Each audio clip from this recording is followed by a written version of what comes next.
'no? Tama pa ba yung love na nararamdaman mo? Tama pa ba?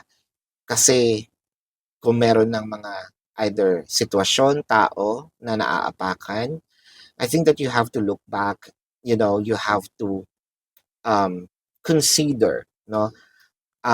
Looking at yourself, looking at the situation, kasi parang feeling natin medyo, ano na, wala na sa wisyo, no? Baka meron ng mga taong nagrereklamo, ah, wow, with the Seven of Cups and the Seven of Pentacles. So, how was this? Because with the Seven of Pentacles, you're waiting. Probably you have been waiting for a person like this. A person, wala namang masama kung na-experience mo na siya. Um, ang iyong saya kasi, no, that's good kung masaya ka. Pero napapasaya mo rin ba yung mga taong nasa paligid mo? Kasi this is not just, um, the world doesn't revolve around you. There might also be people, no, na parang nasasagasaan na tayo.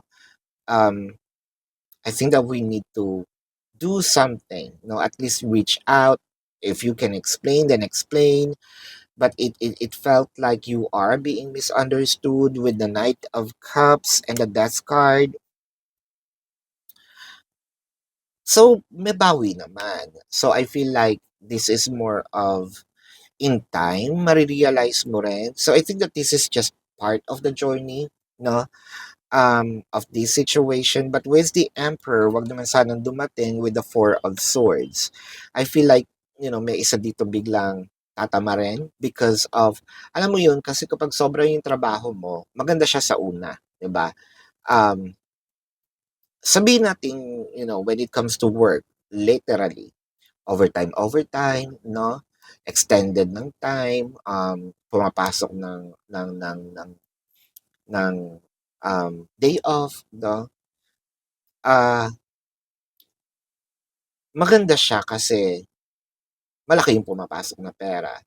Pero yung burnout, pag, pag dumating siya or wag naman sana, no, magkasakit. So parang yung inipon mo sa hospital mapupunta, no? Parang nagtrabaho ka lang din sa ibang tao kasi ibabayad mo siya.